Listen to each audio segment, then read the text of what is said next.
Japan's finance minister, Katsunobu Kato, had a powerful message for the United States. If you treat us in Japan with disrespect over these tariff negotiations, we could use the nuclear option. We have the largest holdings of U.S. treasuries in the world, totaling over $1 trillion. You treat us with disrespect, Donald, we will dump those and we can crash the United States markets. So don't test us, don't treat us with disrespect, don't dishonor us. And Japan has objected to the way the United States has presented these trade proposals. Now, this should be an easy deal to make with Japan.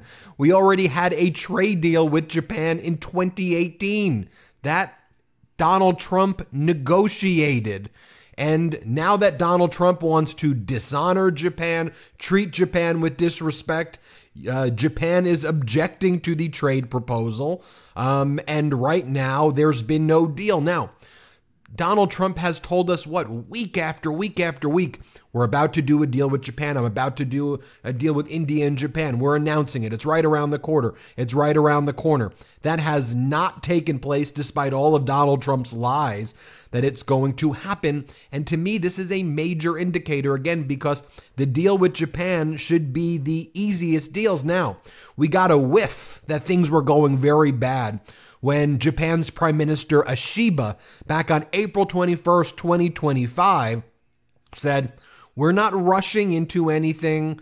We want to strike a fair deal. We don't want to be disrespected. And Japan just can't keep on conceding things to the U.S. without getting anything in return. Japan is not going to do that." Then messages got out that a deal with Japan may not take days, but may be weeks away. And, you know, one of the things that we're learning about as well is, and you see right here, Japan's lead tariff negotiator, Royce Akazawa, just says things just generally are not going good.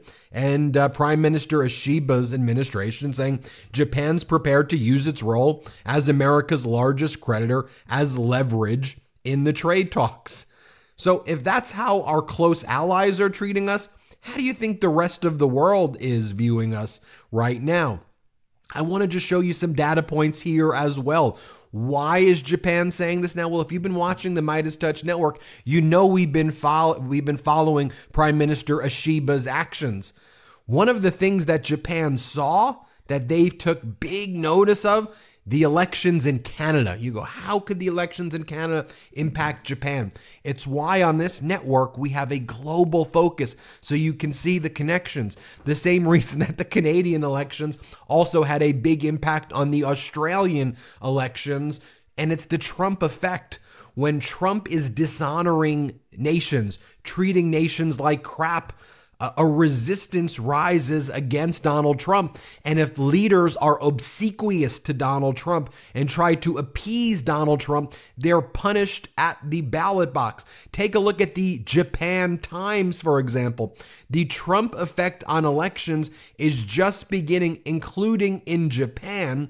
And this article talks about how the governing party in Japan is worried that the government could be toppled by the opposition party if they strike a bad deal with Trump, look weak, and they get mocked by Donald Trump. Let me show you an opposition party member of parliament. I've showed this clip before, but it's worth playing right now. Here's an opposition member, and here's what he has to say. Here, play this clip. What the United States is saying is completely unreasonable. The logic is all over the place, and there's no consistency. However, when Japan negotiates regarding what they're saying, well, to put it clearly, it's close to extortion by juvenile delinquents. If Japan gives in and follows their unreasonable demand, saying it's negotiation or a deal, it will set a bad precedent and create a negative example. If the extorter gains money once, it's certain that they will extort again. The formula itself is a complete mess. I wasn't great at math, but if that showed up in a math exam, it would definitely score 0. That's why, although Minister Akazawa is serious and capable, There is also concern about whether a serious person can handle it. Since they are not reasonable, they won't listen to reasonable things. Although I said every option, you absolutely must not provide information to an unreasonable opponent. If you get concessions that way, it will set a bad example. Anyway, please do not give in to the extortion from the US, though it's really bad to say it, but this is extortion. If we listen to this, it will really become a bad example.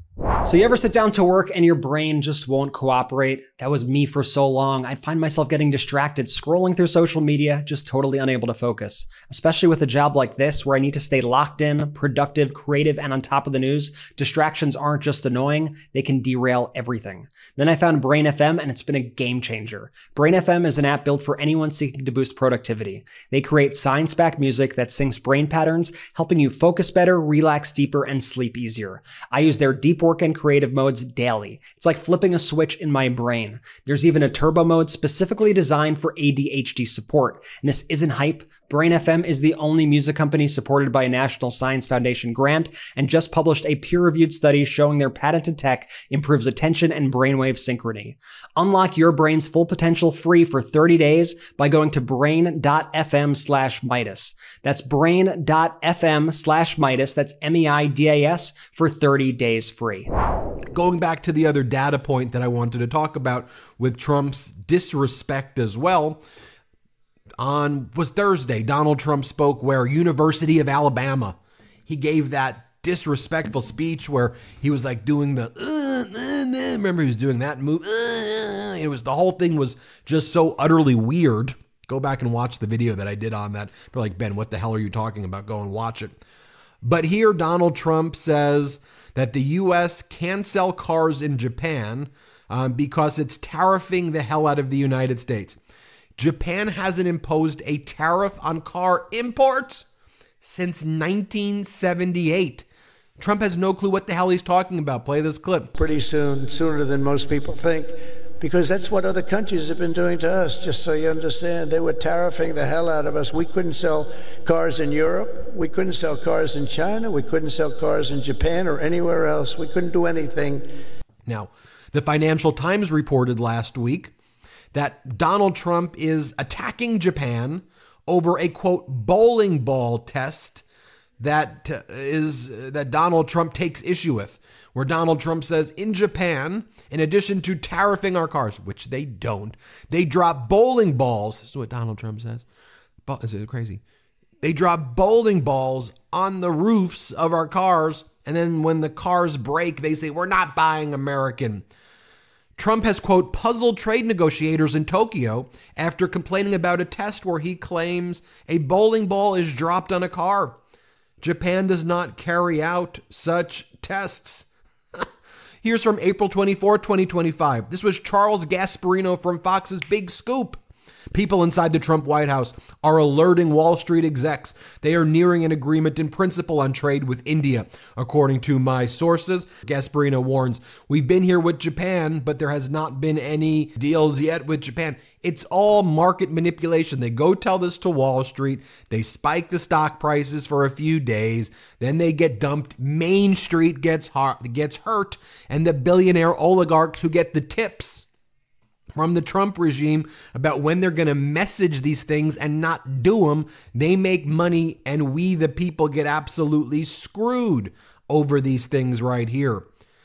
Japan's press secretary, Kitamura Toshishiro, he was in the Philippines this past week talking about the bilateral relationships with the Philippines, broader relations in the region as well. Here's what he talks about in terms of dealing with Trump. And I want you to, when you watch it, I want you to see how Japan's press secretary, Kitamura Toshihiro, just how composed he is and contrasted to Trump's behavior. Play this clip. This morning, our Prime Minister met a representative of Japanese community here, and he heard every concerns and opinions of the local businessmen. And with regard to the U.S. tariff issues, our Prime Minister had a telephone conversation with President Trump early this month, and they have decided to launch a ministerial dialogue between two countries. And Minister Akazawa was designated as a chief of negotiator, and he had already launched ministerial discussions in Washington, D.C. And now he is visiting to Washington, D.C. to hold second round of this negotiation. And as for the U.S. tariff issues, I think that the tariff actions could affect a lot on the global economy as well as this free trade system. So we heard the concerns of the Japanese community this morning as well. And we, based on those opinions, concerns, we convey our message to our counterpart of the U.S. And we hope that we can find out a good solution between two countries, which is not only good for two countries, but good for the world, including Philippines. And finally, I had the opportunity a few weeks back to do this interview with the United States, the former U.S. ambassador to Japan, Rahm Emanuel. And if you watch, when do we did this in March, right? Mid-March, actually, I think. We did it before the Liberation Day, or Liquidation Day, I think, or right around then. We were warning about this months ago. Japan, China, Philippines. And it was important for me to give us the right, to give you all the warnings, because you could just follow the data.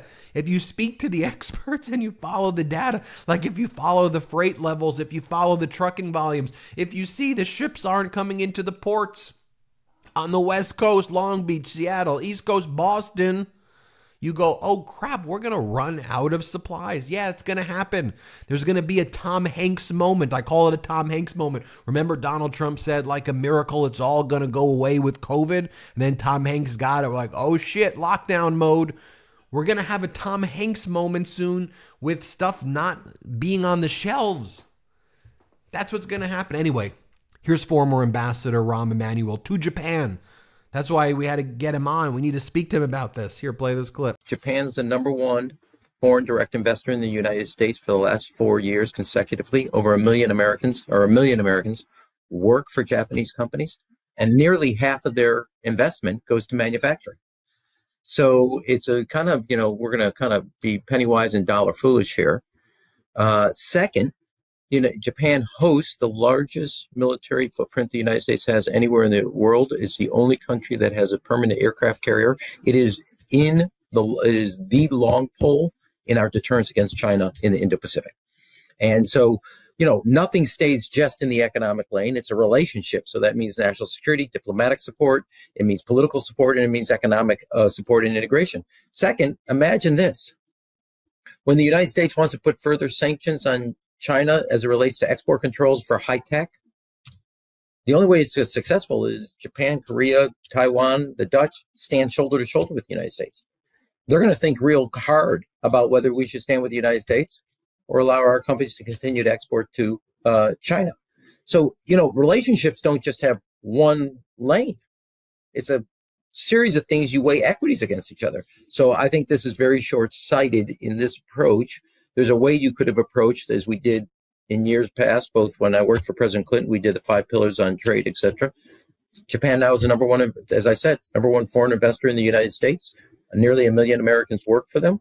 And of those, half are in the manufacturing industrial space. So powerful words from Japan saying, ain't happening.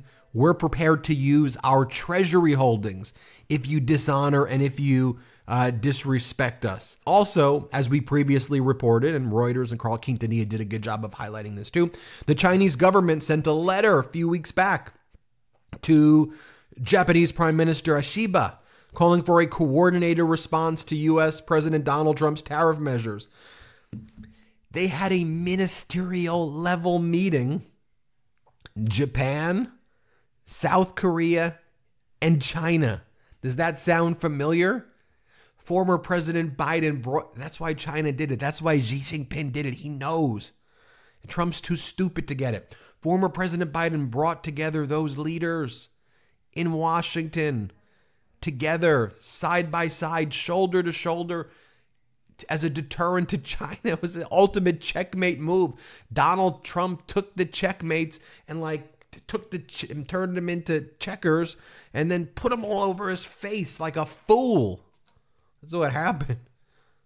We'll keep you posted with more. But he can't do a deal with Japan. No deal. Donald can't do a deal with anybody. Hit subscribe. Let's get to 5 million.